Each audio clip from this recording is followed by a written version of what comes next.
Yeah, it is very, very difficult, extremely difficult. And ups and downs. And, we lost, we were supposed to have some releases. There were all the passes towards releases. And on last Thursday, all the hostages releases was cancelled, and the ceasefire was broken, and we are back in again in war. And Aden is one of 17 women that they believe are still being held by Hamas terrorists. Hamas, of course, was supposed to come up with a list of women that it would hand over.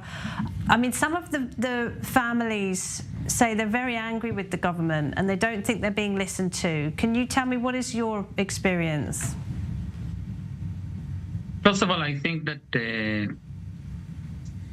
it's not as if we are not being listened to, at least from my side. I cannot speak for everyone, but I can speak for our family. That we are being listened to. It's just that we are not being updated on a regular basis.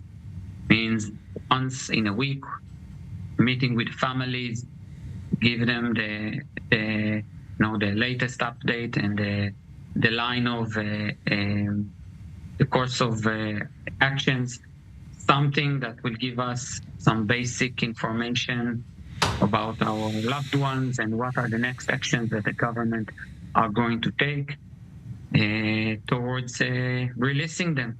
So the only piece which was missing is an ongoing regular update for the families about the course of action. And this is what we were missing. We were actually, presenting it today in a press conference to the government, what we are asking. And eventually the government did acknowledge. I mean, they were supposed to release all of the women, weren't they? That was part of the agreement. And, some women are older than Aden were released. As I say, she's 28 years old. She wasn't a soldier. She wasn't in uniform. Do you have an idea in your mind as to why the terrorists might be holding on to her?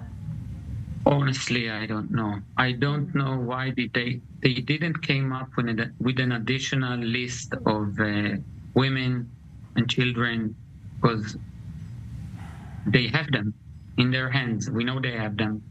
So the only step that was missing towards, continuation of bits, that's what they call it, towards releases, towards bit 8 and 9, was to say this is the next list. These are the women and children that we are going to release. And this didn't happen, and I don't know why. I honestly don't know why they did that. We could all gain from it. It was a complete win-win situation for all of us, for Hamas, for us, for the negotiators, releasing the women and the last women and children, and gaining a few more days of ceasefire for the Gazan people as well. So it was a complete win-win situation that I don't know how it was missed, and why was it broken. Do you think that the fact that the army is now operating in Khan Yunis, where it's believed some of the hostages are being held, could see her freed? Are you hoping that will be the way to get her home? Listen, I'm not going into the tactical operation of how the government should release our loved ones. But what I do know is that they should do everything in their hands to do it. So negotiation is one thing, give and gets is the other thing. It's part of the negotiation. Whatever they can do to make it happen. I prefer the negotiation way. It's less harmful for everyone, including to the people of Gaza. They gain, humanitarian aid, they gain a few days of relief, and we are getting our loved ones. This is the best way that I see that both sides can gain. And whatever I'm not going to tell the government how to do it. It's not my job. I'm not a diplomat. I'm not a politician. Of course, I'm scared. Of course, I'm worried for Eden because of the military operation. It's a risk for everyone, for all the hostages. Yes, it is.